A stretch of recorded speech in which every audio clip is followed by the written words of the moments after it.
We have quite a bit of material to cover, so we've decided it makes sense to save the questions until the end. We'd initially outline them after each little section, but we're pretty sure we're going to have a rabbit hole in the first section if we do that. So we're going to, if you have any questions, jot a note. If you got one, I'd like to say these cool First Citizens big little pads.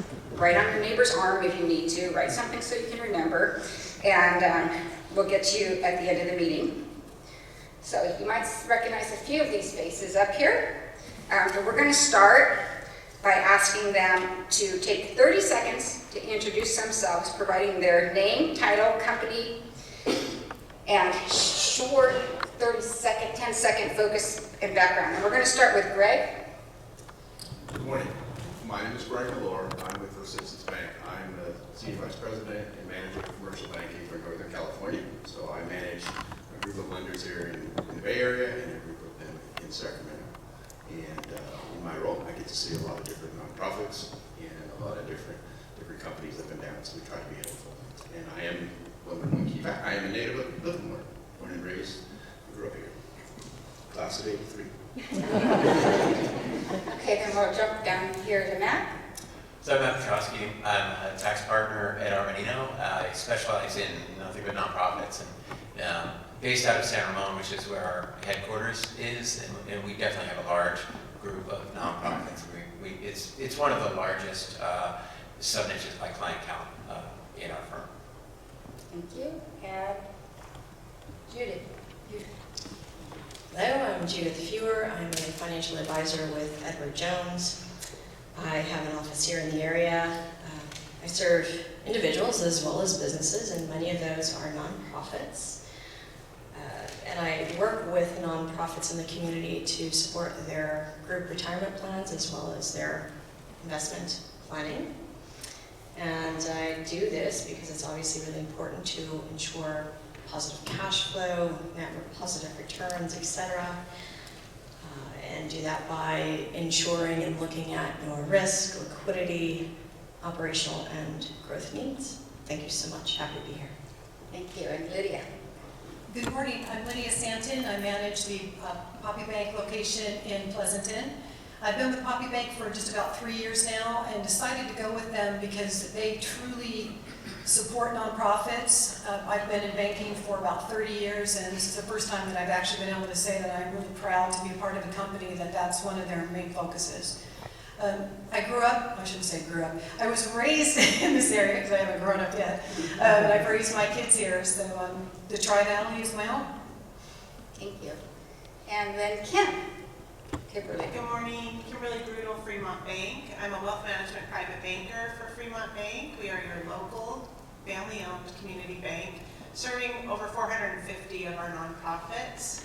I'm very happy to be here, and I was raised here in Livermore, class of '85, and my kids also, class of 2012 and 15, go Cowboys.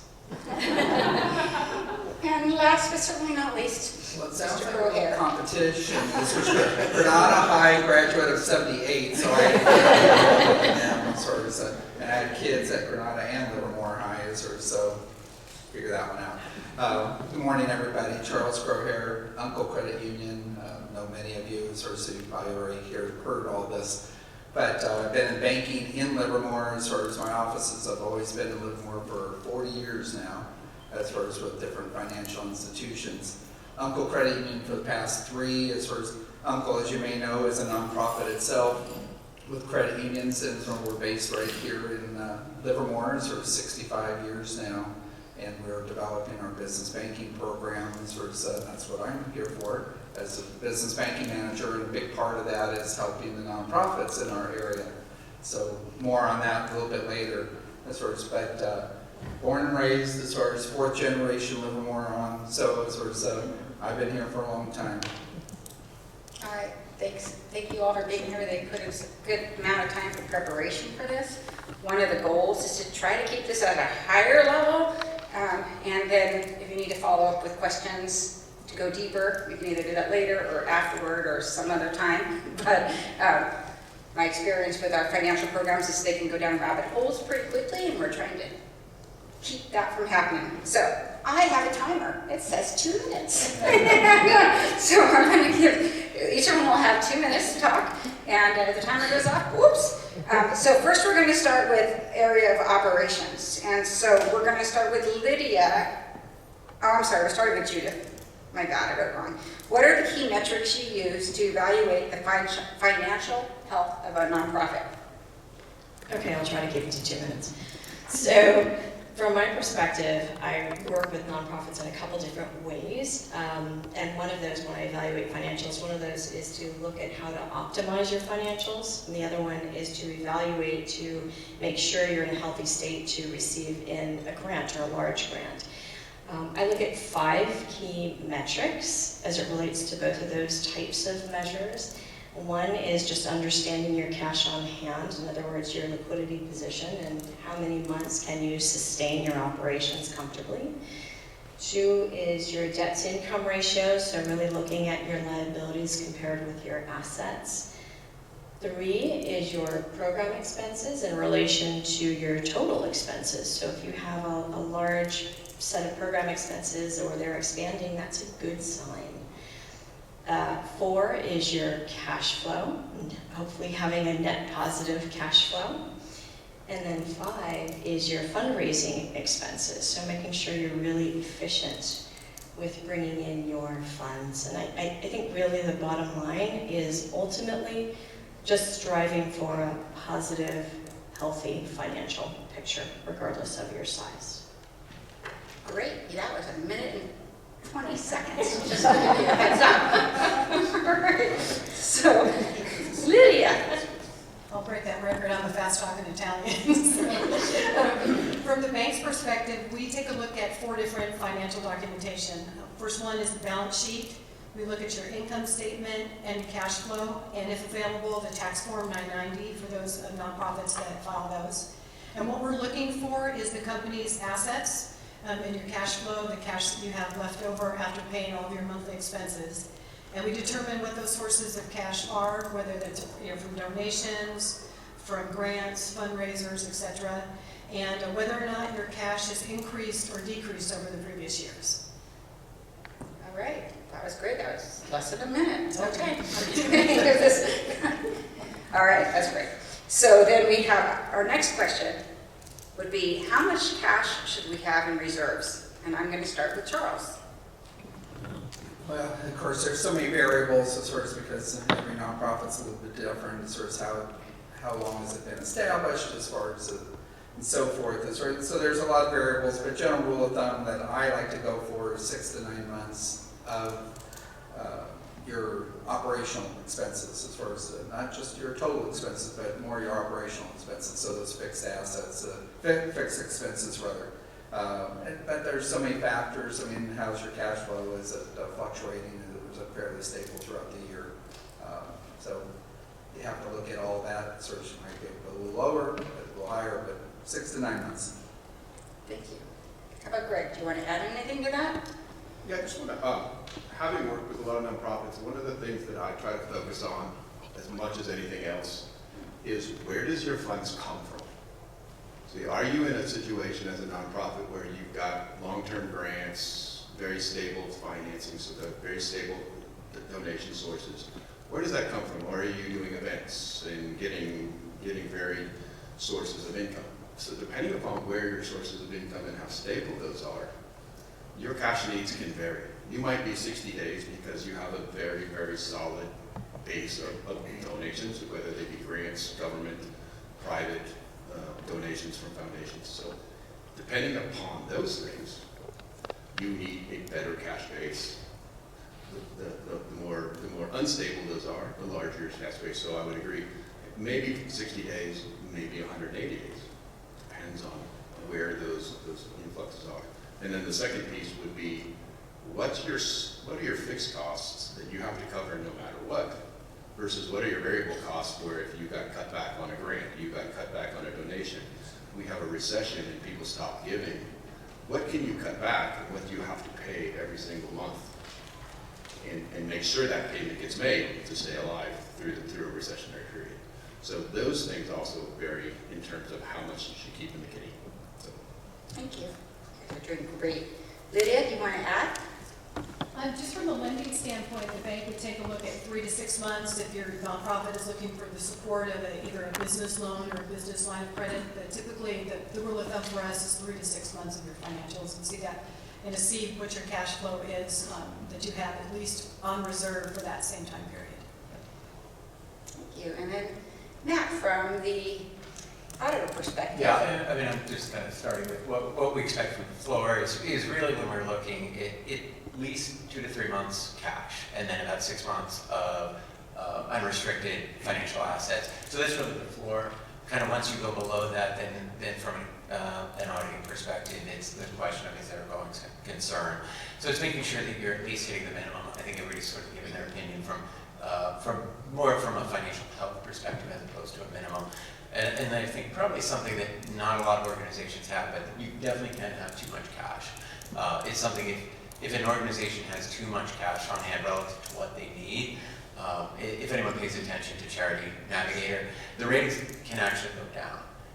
So if, let's say, you had 2 years worth of cash on hand, maybe the question is, should you be utilizing them and putting them to better use? How would an endowment play into that? Well, one way to plan is by making sure it's not in cash itself, put it into endowment, but then you really need to have a plan around that endowment.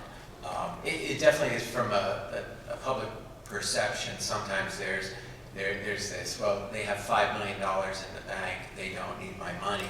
But it's being able to articulate here's why. I think the pandemic is a good example of it's a rainy day fund, but we actually have a plan around it. So particularly if you receive, and what we see sometimes are some large, unusual donations from donors, being able to make sure you can articulate what you're doing, what the plan is with that endowment. Thank you very much. Okay, so Lydia, how do we allocate income into checking, savings, and investments? I would recommend 3 types of accounts. The first being your operating main account, and that account would be used for your daily operations, to pay for vendors, employees. If you need to put a down payment on a space for an event, and for purchasing supplies, those type of things, and ongoing expenses. The second account that I would recommend would be a reserve account, and those funds are the funds that you keep for future needs. And those can be held in either business savings, a money market account, a certificate of deposit. On the certificates, I would recommend the shorter terms in the event that you did have to liquidate those for some unforeseen emergency that arose, that you're not having to pay some penalties to break those early. And then the third one would be long-term endowments, as you just spoke to, would be one of those we'd recommend, that those where you would just be living off the, or using just the earnings on those. Those would be the 3 that I would recommend. Thank you very much.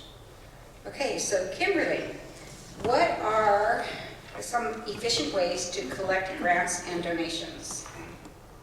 Well, that's the fun part, right? The money comes in, and how do we get it fast and in our hands and ready to spend and donate? So the most, I would say, efficient way to collect grants and funds would be wire transfer or ACH. Those funds go directly into your account. There's no holds on them. Typically, the funds are guaranteed. You don't have to worry about them getting called back. But there are a number of ways to collect funds, checks. And now there's so many different ways to deposit checks. You can have a check scanner. It's called an RDC machine if you collect a lot of checks. That way you can process them right in your office and it goes directly into your bank account. There's also mobile banking. You can take a picture of the check and get it into the bank. And then maybe there's a vehicle that you can use for your online, if you have a website or something where people can just click and donate directly and the funds go directly into your bank account when they use their credit or debit card. Thank you. Yeah, I love the app for that. And to make the donations through my phone, it just made my life so much easier. If you haven't tried it with your bank, check it out. Matthew, you want to add anything onto that? Yeah, I think maybe just kind of a note, we heard some of the practical ways to gain efficiency there, but also kind of taking a step back and looking at what we call the operating gap. For any organization that has program service revenue, and then you're trying to fill that gap with donations, it's staying one step ahead. It's planning ahead. If you know what your expenses are, you sort of know what that operating gap is and how to close it, and using some of the efficient ways to do it. Great. All right, now we're going into what types of banking services are appropriate for a nonprofit, depending on their stage. Let's start with Charles. Really depends on the size of the operation. As far as, I mean, some of the smaller nonprofits here in the area and throughout the country, as far as just need the basics, checking, savings, online banking, as far as perhaps merchant services, talking about the electronic collection process. And that's all they need.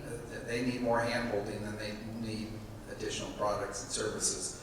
Nothing wrong with that. A little bit larger as far as they're going to need something like a money market or some certificates to put in if they're fortunate enough to have a little bit of reserves.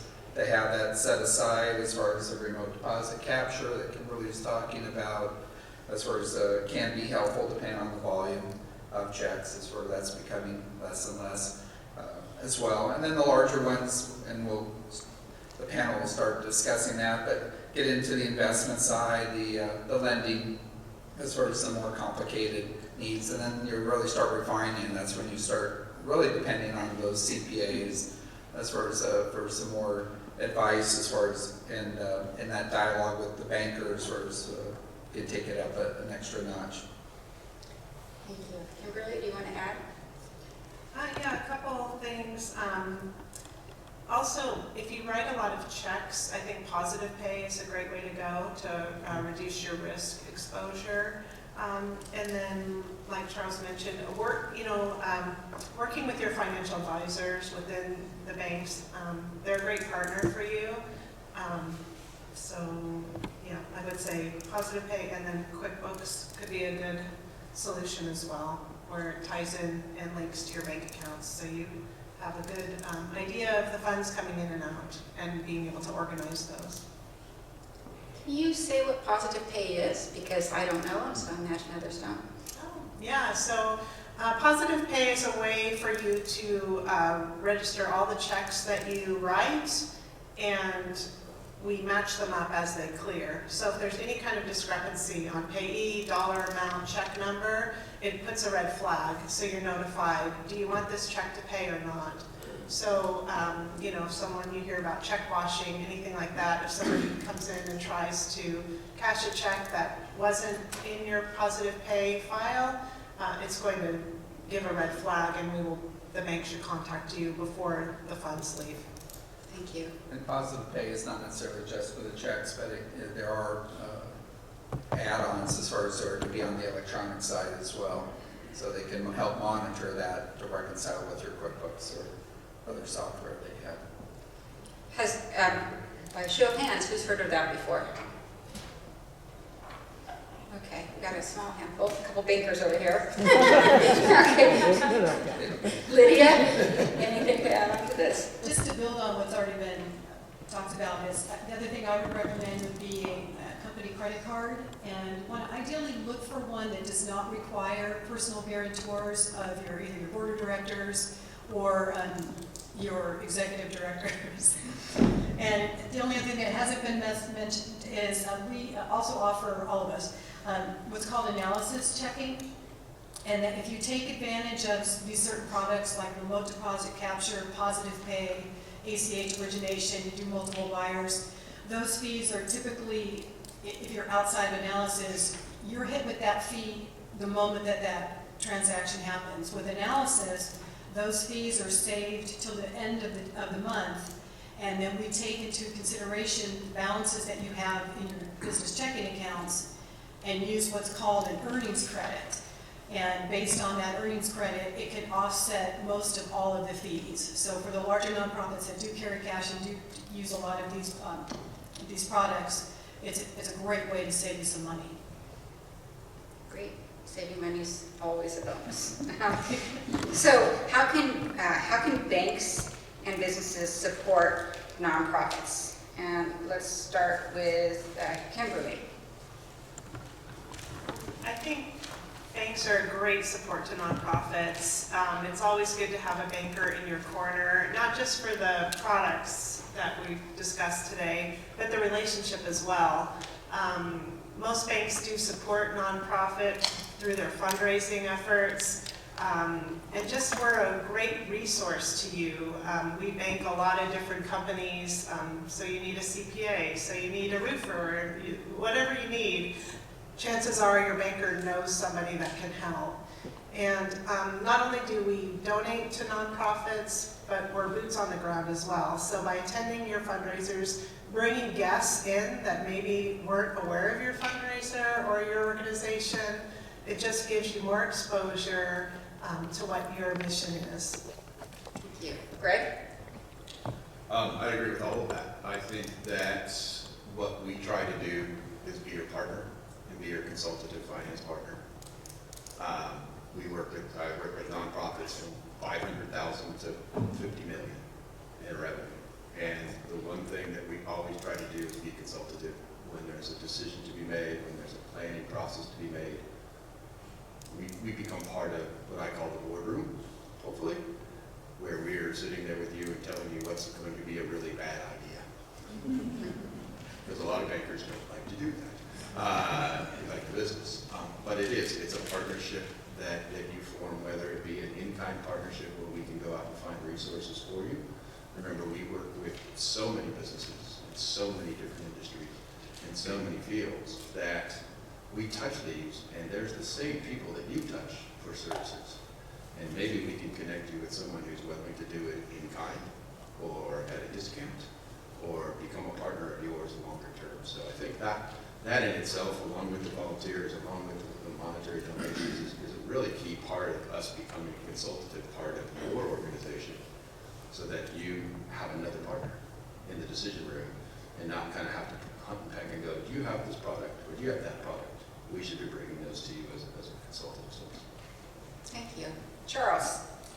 Yeah, ditto with everything. I mean, for the smaller nonprofits, the basic services, I mean, that have waivers of fees, as far as reduced fees, as far as certainly is helpful, especially for startups. The advisory part, I mean, that's one of the things I enjoy so much, as far as having that consultative approach, as far as forming those relationships, like Kimberly was saying, that relationship part of it. I kind of inferred a little bit to this earlier, that the hand-holding, and sort of, and don't take it in a derogatory way, as far as, I mean, but as far as nonprofits need a lot more hand-holding as compared to businesses generally, because the turnover, board members change, as far as the signers change, as far as compared to a small business or larger businesses. The grants, the sponsorships, as far as they've already touched upon, the connections, as far as, which is the fun part, just giving those connections, and then the volunteers that they touched upon, but not just as far as our staff, as far as getting them involved, as far as into the community, which is always interesting to try to get them more involved, because some people, as you all well know, sort of some people are extremely involved in their community, and then there's others that are 9 to 5 and they go home and they don't think about any of that. As far as trying to get some of our staff engaged as far as with nonprofits in the area, as far as is challenging but fun at the same time, because you kind of like, open their eyes to the volunteering part of it. Board members, as far as you can certainly recruit people from the financial world, but as I joked, as far as bankers don't always make the best treasurers. Keep that in mind. And Lydia, do you have anything to add? Actually, going in a little bit different direction. I've had the opportunity to speak with many executive directors and people that are out trying to solicit the business, and I thought it was important to speak to not just what we do, but why do we sponsor? And I think it's important when you're in front of different businesses, you can share what the benefits to them are. And speaking for myself, and the reason why myself and Poppy Bank, do what we do, what we're getting back out of it is it boosts the morale of myself and my staff. It feels good to be out there helping other people and helping in organizations. It creates goodwill.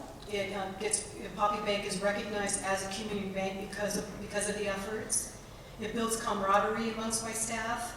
Volunteering is a great way to do team building. I drag my crews out to Kids Against Hunger, packing food, and get them involved. And it's great to see that the relationships that are formed out of that.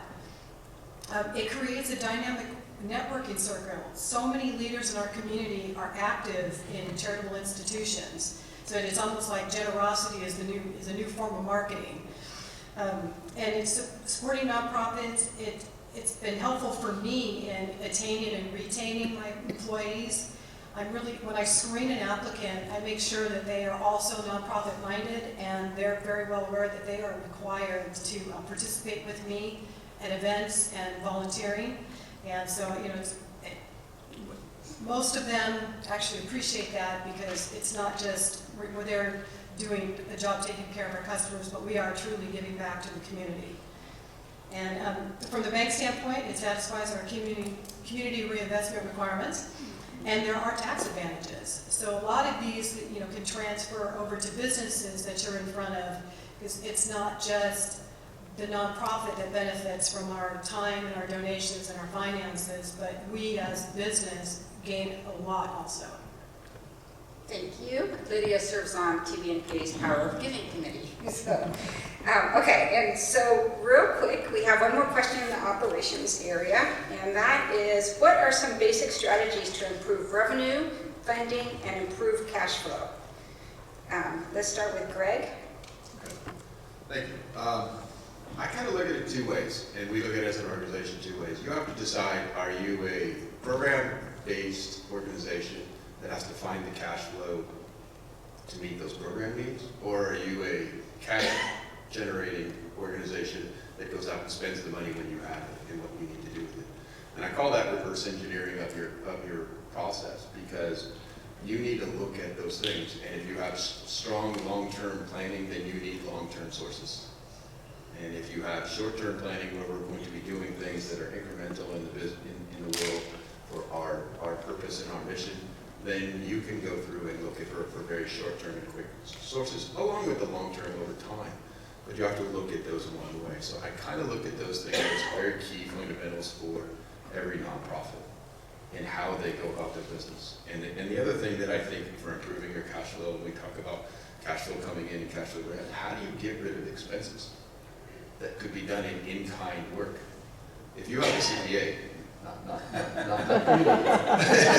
if you have a CPA, can that CPA do your work pro bono or at a discount? If you do travel expenses, can you use a service that can do it at a discount or donate those things to you? So many nonprofits, and I've served on a lot of different boards.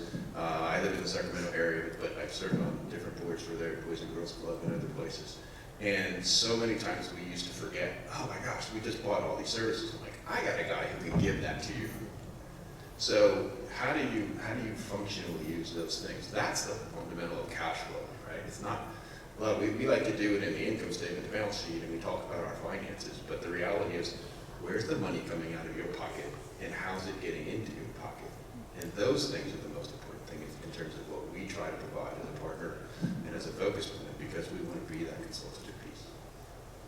Just made it in 1 second left. And if you need those kind of services, like help, Moni's got a guy.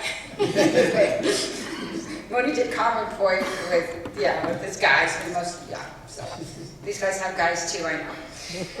So Matt. So I think that I'll get to sort of the caveat of, we see a lot of organizations trying to get very creative, looking for new sources of revenue, and this is the reminder that just because the money that you have coming in you're using it for your own purpose, doesn't mean it's not taxable. So that's sort of the question, as you start getting a little more creative and you start selling things, you start doing some things, you're partnering with some for-profit organizations. The question becomes, is it unrelated business income? So I think that's something that you need to think about, which is basically, the basic idea is it's an unrelated trade or business that's regularly carried on, so it's not a one-time thing, that is not in furtherance of your on purpose. So it's thinking about that, and there can be some subtle differences between what's okay and what's not okay. If you're renting property, that could be okay. If you have a mortgage on it instead finance, that could be UBI.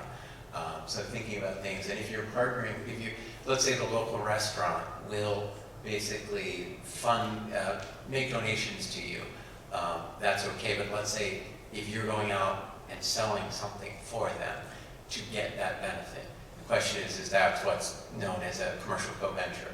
It could potentially be UBI. So a lot of it is, what are you as an organization doing? Are you doing something outside of your mission? And then the question becomes, is it unrelated business income and you have to pay tax on it? Which isn't the end of the world. I think you just have to think about the cost of doing it. So if I recall, t-shirts might be an example, right? If you're like selling, if you buy t-shirts and you're reselling them, you want it, and it's for, go ahead, you want to. Yeah, I mean, if it's something like that, you're selling a t-shirt that has a logo on it, it's a one-time deal, it's unlikely to sort of hit that regularly and carry on, but let's say you're selling t-shirts that just to make money, and it's something you're continually doing. I think that begs the question of, is it an unrelated trade or business, and we have to pay tax on it. Thank you. Thank you. Lydia, do you want to bring us home in operations? And the only thing that I would add to that is the most effective way to improve your cash flow would be develop and maintain projections that look forward for 12 months. And planning ahead can avoid those problems, some problems and shortages. And you just want to make sure that you're reviewing those projections on a regular basis and adjusting as needed. Thank you. Okay, so these guys did such a good job. We have 1 minute for questions. Does anyone have a question that they would like to ask at this point? Moni. Lydia, you spoke about the 3 ways of investing, and one of them is a CD. When you talk about short term, what does that short term look like? We're talking about 6 months, a year, or we're talking about 3 to 5 years, or 5 years or longer? It will depend on the bank and the institution. Usually 3 months is the shortest term. That's the shortest term that we offer. There's some that are lower than that, but you can find 30 days. Those don't really do much. And they offer like 7%, right, return? Yes, we're offering at least 7%. Today only. Oh, shoot.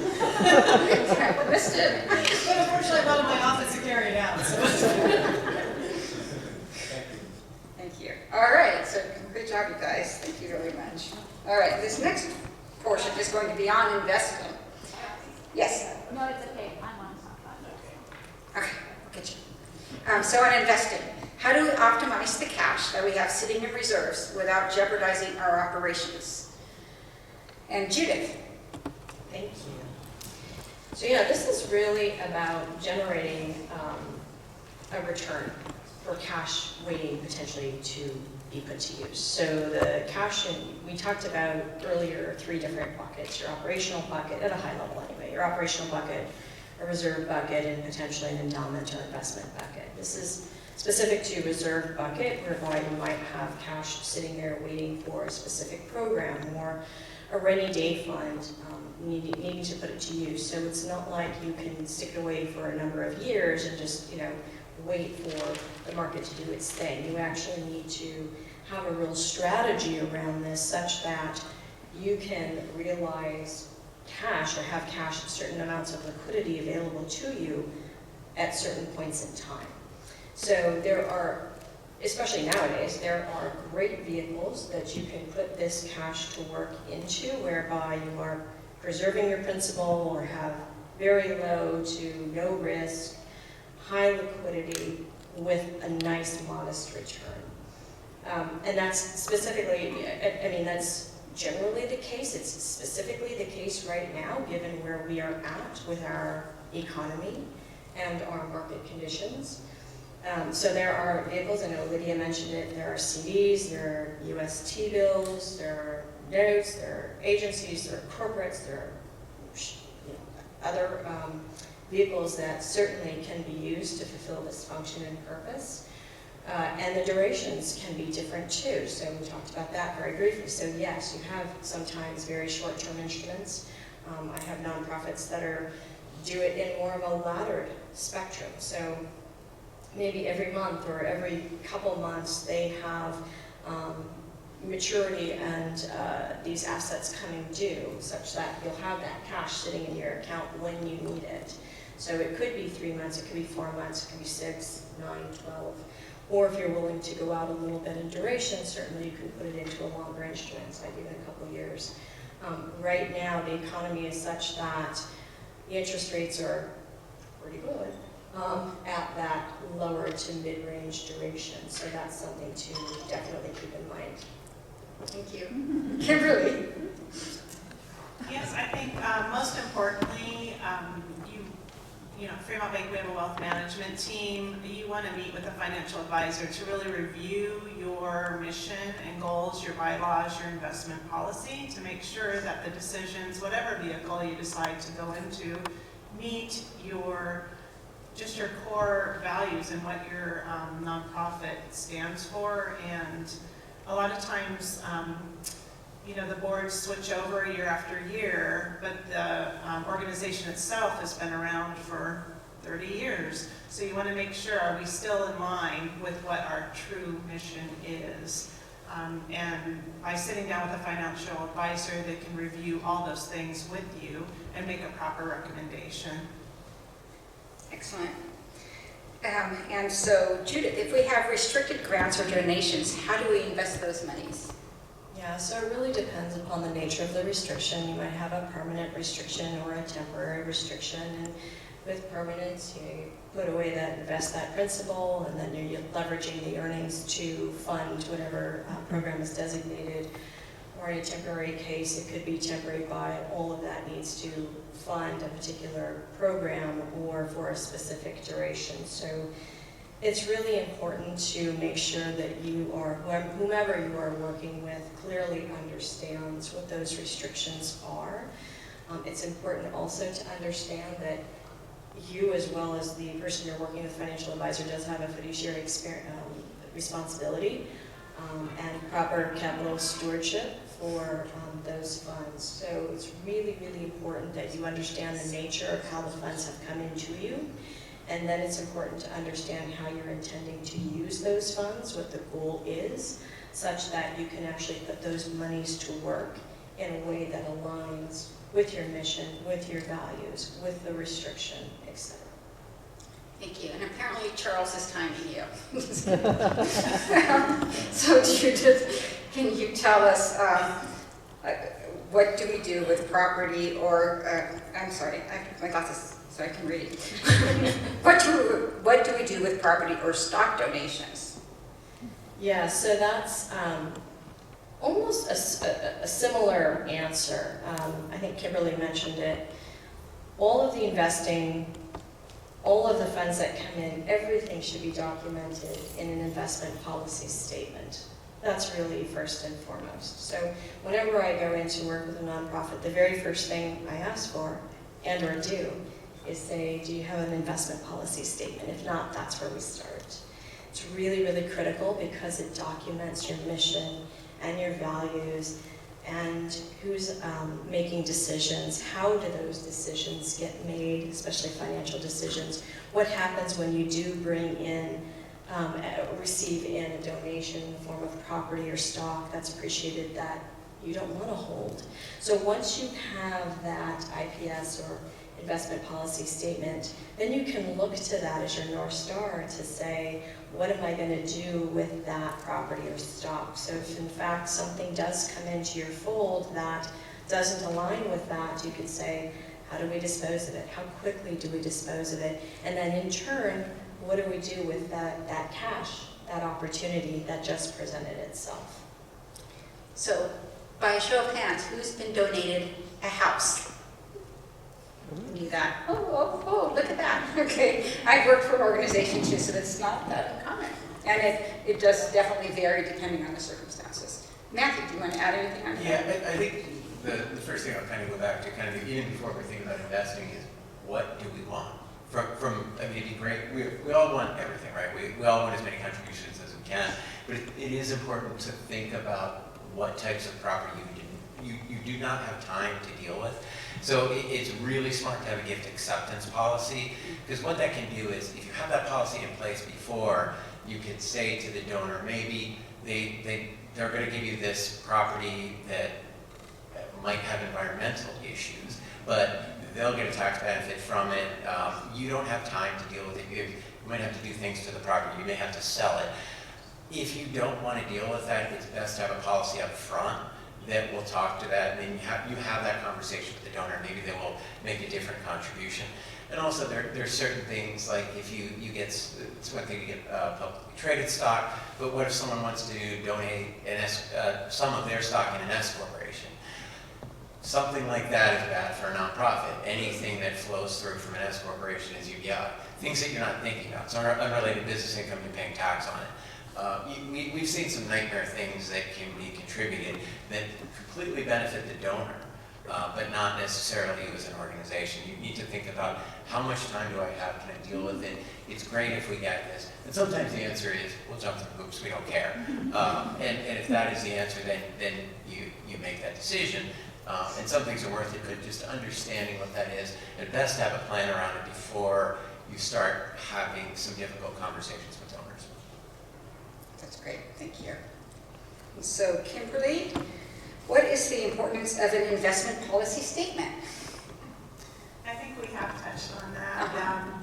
It's very important, so you have a clear idea of what the intentions of the organization are, and it just helps the advisor guide on, what would be recommended, what would be prudent, and it aligns with your mission and values and ties into your bylaws. I think it's very important. Judith, do you want to add anything? I think the only other thing that I would say about it is it's a really great, it's a living, breathing document, by the way. So if you created one in 2010, it's time to take it back out and maybe give it a rehash. But it's also a really important vehicle to use as you're having discussions with your board and your executive team. And for the EDs, it allows you to keep track of your board, keep them in line. Yep. Yeah. Thank you. Okay, so then Judith, how should we distribute / invest across different investment vehicles, CDs, bonds, funds, etc.? Yeah, so I think, throughout this morning we've already touched on some of these pieces, but it really comes back to, again, the very first thing that I'll take a look at is what does your investment policy statement say? Because again, therein lies a lot of criteria for you that says how does the organization handle property that comes in? How does the organization deal with restricted and unrestricted funds that come in? What is your organization's risk tolerance? That's a really important one. What are your operational or liquidity needs? That's also pretty critical before you can actually turn around and determine what should you be invested in. You need to take that first step that really says, what does our organization look like? And then from there you can begin to determine then what makes sense and how does it make sense to invest. At Edward Jones, we also take a look at what's called your portfolio objective. So we're looking at your risk tolerance, your time horizon, your liquidity needs, etc., as it then relates to what should you be invested in. And this is now looking across asset classes, asset categories. Should you be in CDs? Should you be in U.S. Treasuries? Should you be in equity? And in some cases, the answer is yes. And how do you do that in a risk-adjusted way? Thank you. Matt? Maybe just add, just kind of beyond that, and I think that the important thing to understand is that every nonprofit is different. You're going through your life cycle. It could change. The strategy could change as you go. I think the only thing that we see sometimes, and that you may have, whether it's a board member, you have somebody who's on the investment side, may get into some limited partnership investments. I think it's just understanding what the cost may be there as you start growing. I think it's something that some organizations, and especially really large nonprofit organizations, will diversify. And just the understanding of there may be some tax consequences of some of those decisions. Thank you. And then finally, Judith, how do we manage risk across the portfolio? So this is one of my favorite questions. I'll try not to go over the 2 minutes. First, let's address what risk really is. And it kind of comes down to that fundamentally. So there's positive risk, meaning opportunity lost potentially if you don't do something. And then there's negative risk. Is there going to be injury or loss based on what I do? The other key concept to understand is you cannot have a reward, any reward, without a little bit of risk. So you have to, in a certain respect, understand that so that you can make the proper decisions for you or for your organization. There are different ways of addressing risk at a high level, and this comes in many shapes and forms, but you can avoid it, you can accept it, you can manage it, you can transfer it. There are also multiple different types of risk, and specific to investing, you have everything from market risk to business risk to geopolitical risk, currency risk, inflation risk, credit risk. The list goes on and on. It's important when you're working with, not to overwhelm you, it's important to work with your trusted advisor to be able to guide you appropriately for the appropriate vehicles based on all those things, given current environment and market conditions. I think really in the end, if you think about it this way, there's a concept called the efficient frontier. And basically what that is ensuring that you are able to maximize your reward for the most minimal risk that you take on. And that's really the goal. Thank you. So I'm going to ask Matt a question. As working for Armanino, an audit firm, have you seen disasters in that area with nonprofits? I think it's an area where if you don't have good internal controls, I'm sorry. bad things can happen. And I think very often we have people that are so mission driven that they forget about that we can't have our mission if we lose track of making sure that our organization is running properly, has the appropriate controls, and is not getting too risky. We've definitely seen some organizations go under. I mentioned that word, the going concern, is if something bad happens, it could be bad enough to really essentially end the organization. Thank you. Okay, so we are doing great. We have time for a couple of questions here. Chris?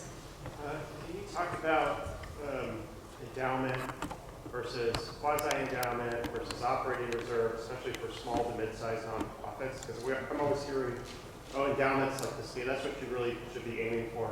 But I think for someone our size, maybe that's not the best option. So can you talk about kind of the benefits of one versus the other, or kind of what you would recommend for kind of smaller to mid-sized nonprofits as they're growing and raising funds and getting to that point where they can do something like that? Yeah, from my perspective, I think there's certainly benefit to doing each one of them, and I hate to defer, but I think we'll need to take that one and kind of dig in a little bit to really see what would be appropriate for your organization. I'm going to jump on Matt real quick. Do you have any? Yeah, I think for that, it's really kind of what we call endowment. I mean, there's very specific definitions. You kind of mentioned quasi-endowment. It's where did the money come from, first of all? Is it board designated? If the board is designating it as an endowment, why? Is it for a specific purpose? Is it for a specific time?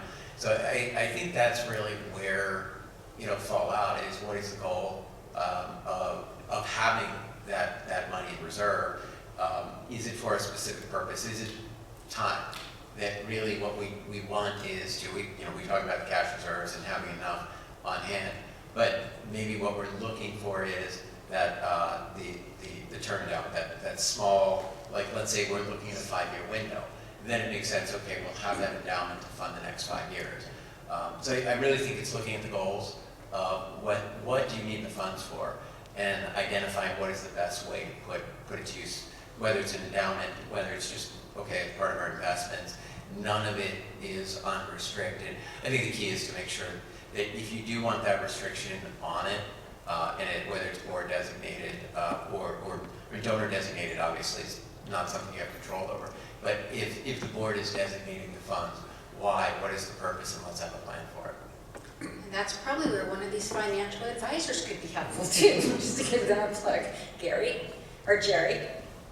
Jerry, you Jerry. Yeah, Gary, yeah, since you guys talked about risk rewards and investment policies, put that in place, and obviously being having a consultative approach to everything, what would you recommend for a nonprofit in terms of how many or how often should you review either the investments or relationships, so that way you manage the risk properly and making adjustments again based on that? So from my perspective, you generate the IPS and then you're reviewing that yearly.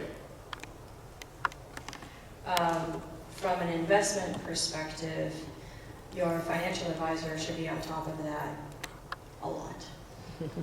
In terms of reviewing it with you and going through it, I would say at minimum quarterly. And then of course with your finance committee, if that's what you have, at minimum annually. When I was at Hertz, yeah, at Hertz we had an investment committee as well. So they were the ones that were reviewing. And I think especially, that's another thing. So if, let's say you only have a finance committee, but your assets, your investments are getting significant, they're getting bigger, maybe you receive that large donation and you're gonna have to do something with it, then it's worth creating an investment committee. And you'll definitely find a lot of people out there that really know what they're doing. And it's important to add them, even if not to the full board, trying to get them on at least the investment committee. Yeah, I would agree. Having an investment committee that reports back to the board, they can meet quarterly or semi-annually. And then it also depends on what you're invested in. If you're in a 5-year CD, there's not really much to review. But if you have a more actively managed portfolio, then absolutely you'll want to take a look at it more frequently. Jean had a question.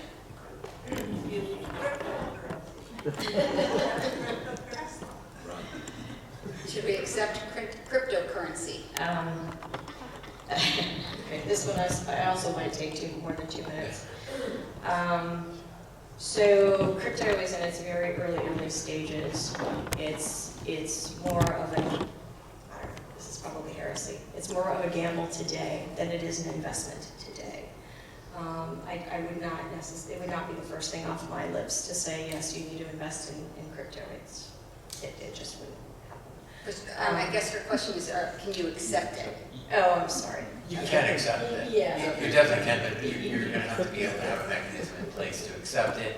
Yeah. And then with most organizations, they accept it, they get rid of it right away. They'll sell it right away. Yeah. So, which, if someone's gonna give you $5–10 million worth of crypto, even if it goes down 50% tomorrow, you'll get half of that. And it's not necessarily a bad thing, but I think most organizations don't want to hold the crypto.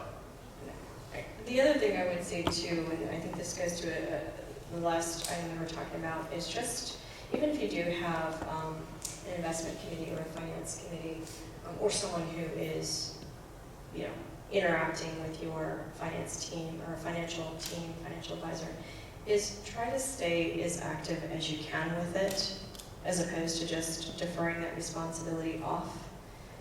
It is something that's really, really important. It is a fiduciary responsibility that the nonprofit has as well. So I would just continue to remain engaged if you can. Okay, now we're going to go into a short period on lending. So, should we be thinking about funding projects or operations with loans? Charles? Well, the short answer from my concern is, as far as being very hesitant, about borrowing funds, as far as it be really for more tangible projects and for more established nonprofits. Other than perhaps a credit card, as it was discussed earlier, for just general operation in and out type of expenses, large type of investments.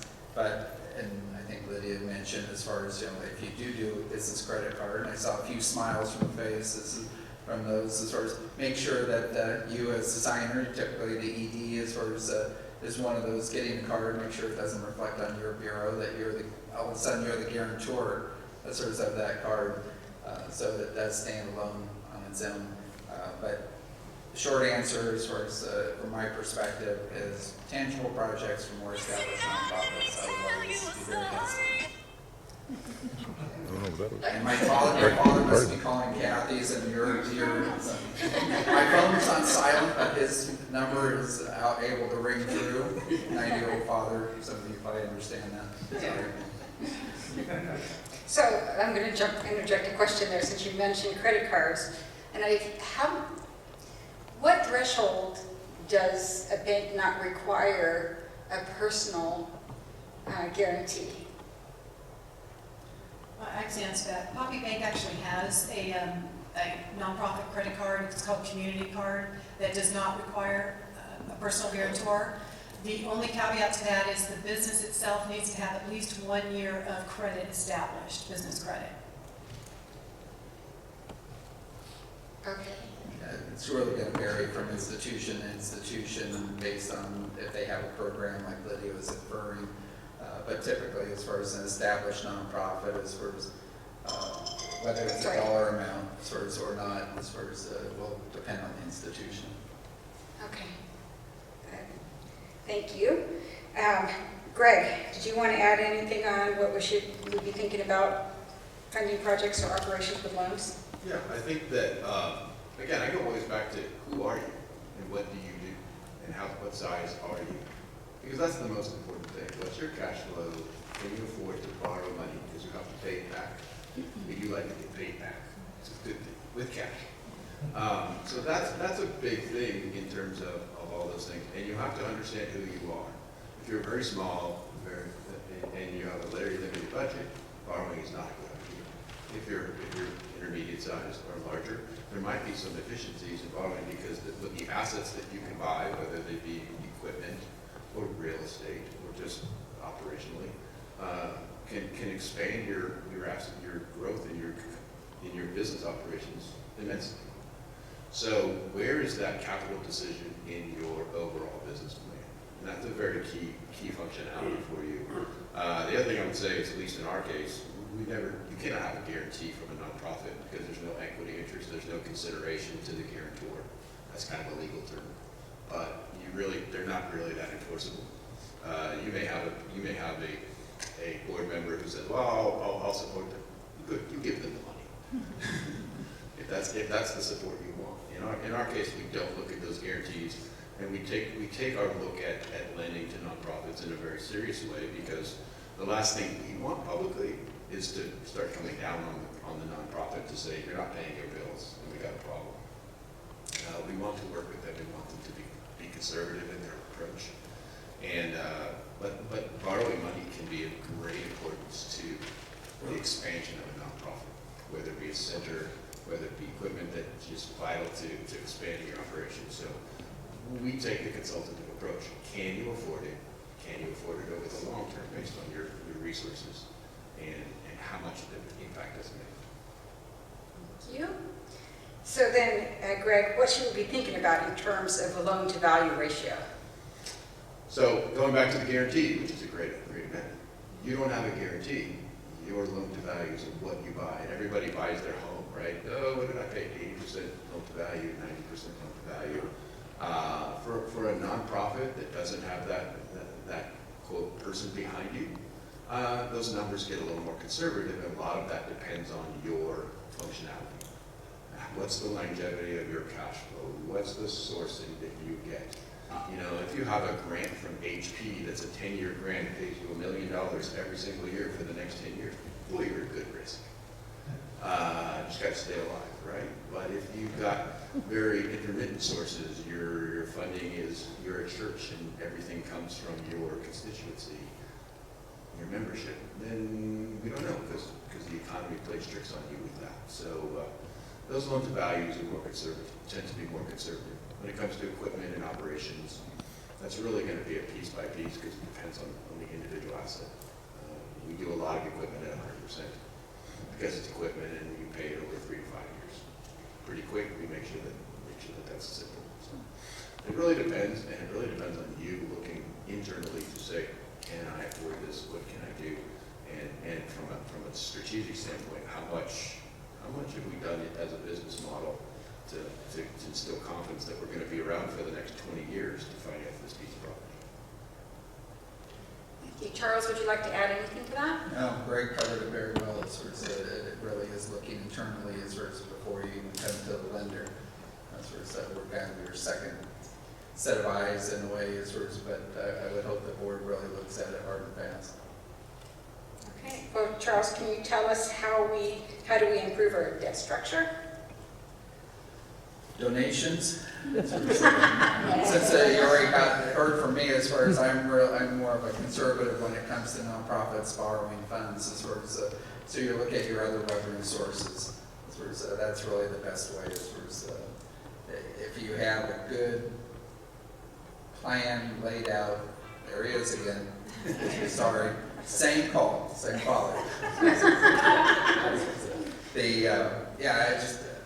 I would keep it as conservative as possible, but there's so many variables. It really does depend on the nonprofit.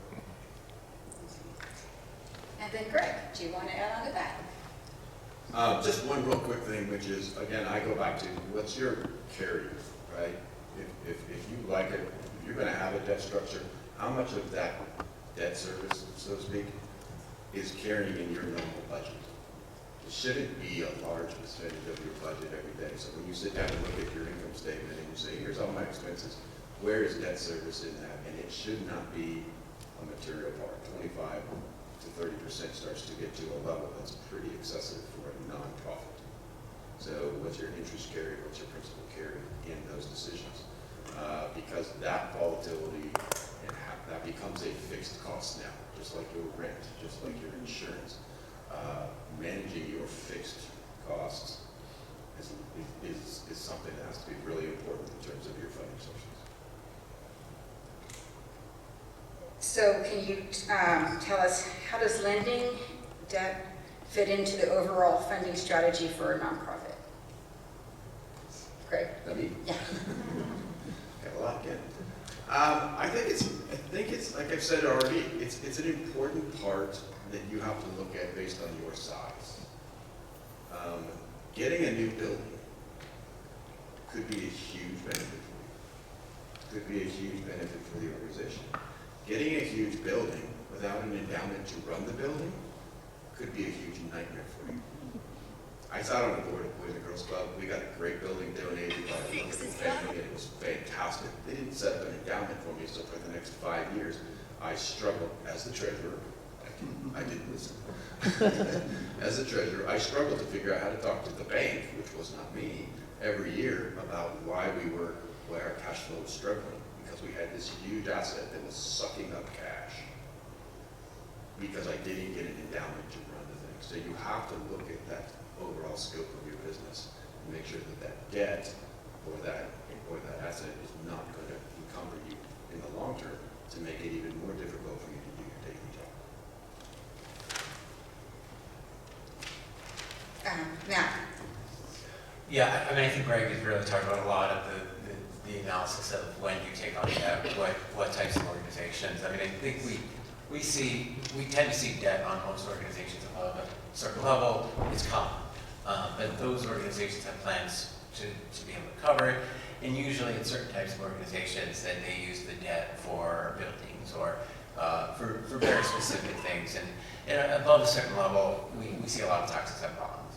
So it's something that is available for nonprofits. There was a period where the cost and the stress of having the tax-exempt bonds, because the interest rates were so low, didn't make it worthwhile. But it's something we see, and particularly those that have significant real property assets that need that. But I think beyond that, it's something that you as an organization need to think about. How comfortable are you with the debt? That's not necessarily a bad thing, as we pointed out, if you have a plan around it, if it allows you to expand. So it's making sure it's thought of within the whole of your organization. Thank you. So before we open it up to Q&A, I'm going to see if Charles wants to add anything to that. No. Okay. Other than, no, it's sort of they're right on. All All right, well, so do we have any questions? Lynn? How do you convince a board in this turbulent time to start thinking about equities when we have extra cash? Can you use it? Did you hear that? Thinking about it, when do you think about equities, if you have cash? When you go, what is that point where you start investing? Especially in this turbulent market. Yeah, so it goes back again to your investment policy statement and really having the conversation. If that's not in place, just having a conversation with the leadership and understanding what your operations are, how much you need, again, more like a reserve account versus a long-term investment. When you're talking about equities, there is more volatility, it is a longer-term play. You really do need to understand specifically what your needs are, what your risk is, how conservative the organization is, what you need to do with those funds. That's really, really important. And then we can make a proper determination as to whether or not those funds should be in something short-term, super conservative, or perhaps longer-term, maybe a little bit more aggressive, including equity. Anyone else? Yes, Josh. Some of you have mentioned if you're a small or a mid or a large or nonprofit. In your eyes, what does that look like? Like what considers a small, what considers a medium nonprofit, and what's a large, as far as income that you have? I think when I look at nonprofits, at least from our perspective, you know, if you're a nonprofit doing revenue under $250,000 to $300,000, you're starting to get into a very small avenue because what are your sources? Your sources are relatively smaller. They're relatively inconsistent, potentially. Don't know. Or they could be very concentrated to one donation or one grant. So that tends to be anything under maybe $500,000. From $500,000 up to maybe $3 to $5 million in revenue base. Again, depending upon your sources. I mean, it just really depends upon how you source these things. Those tend to put you in that medium size category, and then as you start to drift over $5 million in revenue, those are pretty large, significant. Those are nonprofits that are looking at longevity plans. Those are nonprofits that we're looking at endowments. At that point in time, you're doing stewardship for long-term giving. You're doing many of those things that are almost what I call corporate in nature, and you're running it based on that nature. And from an accounting perspective, those are the ones where we look at those entities and say, hey, do they need a reviewed financial statement, which has some costs to it, but also has some clarity to it for the lenders. And then above that, where your audits and what do they do. So you know, there's a value to that size that gives us some stability in terms of our clarity on, do we lend to this company? How much do we lend to this business model along the way? Thank you. Matt, do you want to? Sorry, I thought you were done. Does that answer the question? Yeah. Matt, do you have a perspective on that, or is it similar? Yeah, well, I mean, my definition of large is over $1 billion in revenue, but so it's a little bit different. What I see is what I would consider large organizations are invested in alternative investments. To me, it's very corporate. It's a 501c3 that acts like a corporation. And so I'd say when I start seeing differences is kind of the 3 to 5 million in revenue range starts to get bigger. You start to act more corporate. So I think below that, and then there's just filing differences.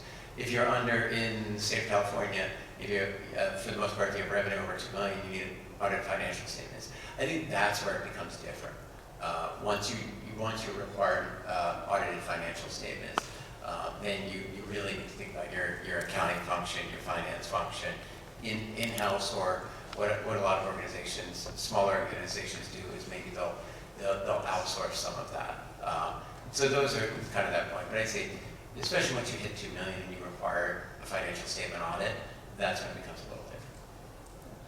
Another way of looking at it too is just operationally, is where it's, I mean, the revenues, obviously, it's a great way of indicating small, medium, large. But I mean, is it an all volunteer organization? As far as, do you have an ED? As far as paid staff? As far as, I mean, what does it look like really from a structural perspective? Certainly that ties in with the revenues, or I would hope that it does, but it just does help understand kind of the flow. Is there a threshold that you've seen where you have been an all-volunteer organization? Is there a financial point where you should have an ED? Maybe I'll kind of jump into that. I think most organizations that I work with have people who are not necessarily, I mean, the volunteers are on the board and they're active, but very often I kind of like to go back to you're getting what you pay for. I think there's this perception in the public that nonprofits should be all volunteer, and that could be asking for trouble. And so I think really take a step back and sort of, I know a lot of people say, well, if I give $1 to an organization, I want the entirety of that dollar to be used for the exempt purpose, and it's not realistic. And I think it was hearing someone from Charity Navigator actually said, it's actually a good thing. If you're looking and the executives are relatively well paid, that means they should be good at their job, which is running your organization. Your organization will continue and not depend on just the energy of God bless. Yeah, thank you, Matt. Well, I think just to go back to that small, medium, and large concept in regards to this, if you're going to try to go out and borrow money, I expect somebody to have some fiduciary responsibility. Like there has to be somebody who's fiduciary liable for making those decisions. And if you have an all-volunteer group and if everybody's on there for free, nobody has a fiduciary responsibility to a certain extent. They might try to get there legally, but it's very difficult when you look for consideration law and everything else. It becomes very difficult. So as a lender and as a bank, if someone's coming to me saying, I like a credit card, I need somebody who's on staff who's actually responsible full time, and the party is a fiduciary challenge with them. So that's a really important part. And I've definitely been called into situations where volunteer boards didn't do what they were supposed to do, and then they had to pay us to fix it. So. And I guess I would just add on too, just from our perspective here, is that you provide a vital service to the community. You need to make sure that you're run well and that you're going to be around for years to come. And this might require different types of resources than perhaps in the past. And one more thing, if you're thinking about stepping up, some of you want to grow into that, hey, we want to borrow money, or we need a foundation, we want a foundation or something like that. You should be ahead of that with that plan. If you look at yourself and say, I don't have an executive director, or I don't have a finance staff, or I don't have them right now, and then you're trying to go take that step, you probably need to do that before you start going out to the community and asking for big dollars, or asking for that transition funding, or asking for those things. Because those resources want to see that you have those things in place. And it might be so.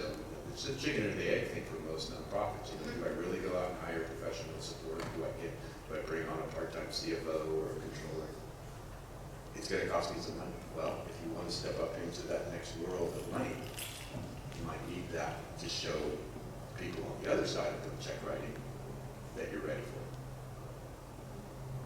Thank you. Yeah, when I stepped into the role in TVNPA, from all volunteer into like CEO and a part-time employee, I had to get kind of creative and fancy and part-time, and then evolved. And so, yeah, there's ways to do it, but it's not an easy lift. Okay, any other questions? Yes. It seems with inflation, everything's getting more and more expensive. Maybe this is more for Matt. I'm just wondering, we have a great CPA we've worked with for many years, but I think our board is struggling with how expensive the outside audit is becoming. And so I'm wondering, from a $2 million to $5 million range, what is the price, the average price right now an organization should expect to pay for an outside audit? It's hard to say. I mean, it really is. But I know we're definitely What is the price? really if you're in the $2 to $5 million range, what should you expect to pay for an outside audit? I think what you're seeing is, especially, I mean, like you said, the inflation, especially smaller organizations, we've definitely seen a lot of smaller accounting firms just stop doing nonprofit audits. They can't do it. And the real reason is there's not enough CPAs. And so they don't have many people to staff the audits. I know even our firm, we were, at some level, we have all of the audit staff staffed out, and there may not be any room to take any more. I think it's just something the industry is going through. I'd say if you're kind of in the 2 to 5 million, it depends what you need, and that's the thing. If you do go out, I think you'll see some discrepancies. If it's a firm, do they do a lot of financial statement audits of nonprofits? But it's really hard to give a number because I think it just depends. Is there a range, like say 6 to 10,000? 20? 20 is that where they are now? I mean, that's. I'd say, yeah, if you, 6 to 10,000, I would ask, do they actually do it? Is it? Because what I've seen is a lot of those organizations are, we're hearing a lot of organizations come to us say, you know, we were paying 6 to 10,000.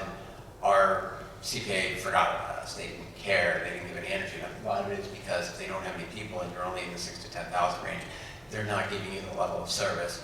Another thing we're seeing is with a lot of the government funding, and if you receive over 750,000 or you spend over 750,000 federal funds, there's what's known as a single audit. None of the smaller firms are doing it. So it's just a challenge, and we've definitely had a lot where maybe they received certain COVID money that required a single audit, where they'd say, my firm doesn't do it. They're just not, they're getting out of the business. So I think it's just a challenge, and definitely, I know the nonprofit I'm treasurer of, we've seen the increase as well. So We've seen them anywhere from 20, maybe 50 on the low end, 50 on the high end, depending on the size. And I think, like you said, a lot of nonprofits are essentially getting fired by their CPAs. Yeah. So I've heard from a lot that are calling saying, who are you using? Yeah. Are they accepting new clients? yeah, no, it's definitely it's definitely a challenge. I mean, we get a lot. So we'll hear from a lot of firms or organizations will say we might not be the right fit, but then even just referring it to a smaller firm, they may not still be doing it. So it's definitely a challenge. I will say that from a timing perspective too, a lot of those firms, if you as an organization have an audit and they're telling you, well, you know, if you have to do it, if you're a calendar year and you have to have it done by June, it's going to be a certain amount. And I know from the financing side of things, I've got nonprofits coming back to us all the time saying, they're going to charge us an arm and a leg to get this to you by June. Can we do it in September? Can we get it to you by October? And we've been very flexible to those things to look at those nonprofits and say, it's going to save you $20,000 or $10,000 to do it. Yeah, we'll wait. Give us good internally prepared numbers. You know, work with, if you've got a good internal program. It really does give us the flexibility because you know what? We're not here to get the life sucked out of you because of your, because of your CPA. Yeah. No, I think it's a valid point. You know, we have more June 30 fiscal year ends, so our starting in sort of July through the fall, that's when our audit teams are super busy, and a lot of it is because that's when the banks demand the audit. So if you go back to the bank and say, hey, can we push it off a little bit? Let's say you do the audit in January or February when the CPAs aren't as busy, and try and, because I mean, they're happy to do it. It's what we're paying our people anyway, and they may be underutilized at that point. So I think that's definitely a good strategy. You just want to make sure, I think the last year or so, especially with some of the calendar year entities, I've never seen so many late audits where the organizations can't get it done. And then what ends up happening is they file their 990 by November 15th, but with the Secretary of State, the RF1, they're checking the box no, that they don't have an audit, and then they basically are delinquent with the state, and if that happens, you technically can't solicit contributions. So you want to be careful when you push it back that you're ready. Charles, do you want to add anything? No, actually, when you were opening up the questions, I actually have one for Matt that I just wanted to bring up. Okay. Not for myself, but for all the others. Just one of the areas that I see lacking with a lot of times is just maybe you can address this, Matt, is allocation of costs as far as towards admin, fundraising, especially when it comes to grant writing. Yeah, I mean, I think, you know, Usually I just sort of talk to organizations about how they are doing the allocation. I think a lot of people just kind of expect at least 8% program service, but really taking a look, if you're less than 80% of your expenses are program service, then you want to take a deeper dive and see if that's really the case. But I think that's around where I see it, and from, I don't tend to dive in with the audit, so usually we're just, when we prepare the tax, we're looking at what the auditors have prepared. So I don't get into the weeds there, but if I do see that it's lower, we'll push back and say, I think you need to take a deeper dive to look, can you identify it? Some of it's tracking back, because if you think about most of our expenses are employee, it's employee costs. Can we identify how much time the employees are actually spending on admin versus program service? And it's sometimes being, maybe I don't want to say aggressive, but trying to really advocate for more program service from those employees. So that's like a sore spot for a lot of nonprofits, those ratios. And for instance, if a nonprofit is in a growth phase, there might be more investment into infrastructure and marketing, et cetera. Yeah. So how does that fit into that? How do you?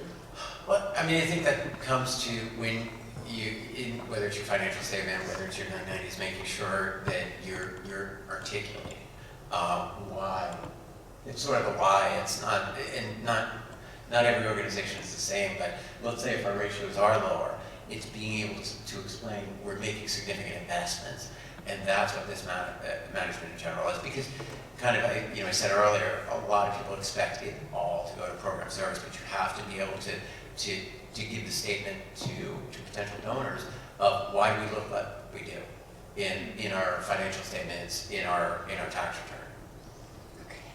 So I think that's all the time we have if we want to end on time. Carol has a gift. Do you have those? Mm-hmm. Okay. So Carol, I'm going to jump up here really quick. While she's walking up here, does anyone have any other questions? All right. So, okay, go ahead. Yeah, just a quick one if I may. Going back to the subject of audits and digging down a little deeper, someone mentioned QuickBooks. How effective do you think that is really in demonstrating what's needed for an organization to prove their expenses? The subject is QuickBooks. I definitely think there are a lot of different accounting softwares out there. I'm asking a specific one. You're talking about QuickBooks. I'd say we probably see QuickBooks online more. I think if you're dealing with just spreadsheets, because a lot of newer organizations, you start in Excel. I think once you get to a certain point, you feel much more comfortable if you're on QuickBooks than just someone just keeping track in a spreadsheet. When do you think that's going to happen? I'd say, if you're $500,000 to $1 million, once you're over $1 million, you really need to be on whether it's QuickBooks or another program. Thank you.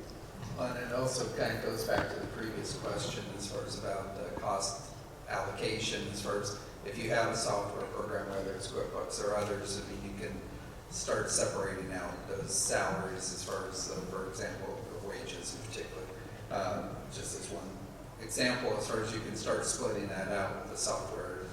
You can do it with Excel, but good luck with that. So real quick, a quick show of hands, who uses QuickBooks?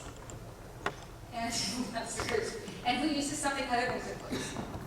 And what do you use? I think my sister uses Tableaus. Okay. Anybody else?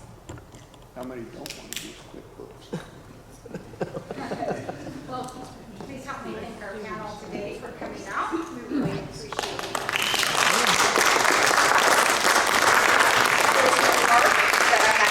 That I need to read, which I totally forgot, so give me a second. So one key takeaway for me today is to have a plan to start developing a relationship with a financial services partner to ensure that you're on solid footing from the start. Other points of note, most entities don't just have one financial services relationship. Certain entities specialize in certain areas, and that may mean you can have multiple partners or a team of folks that you work with depending on your needs. And then we hope this was worth your time. Thank you very much for attending today's sessions. Feel free to stick around and ask our panelists some questions if you like.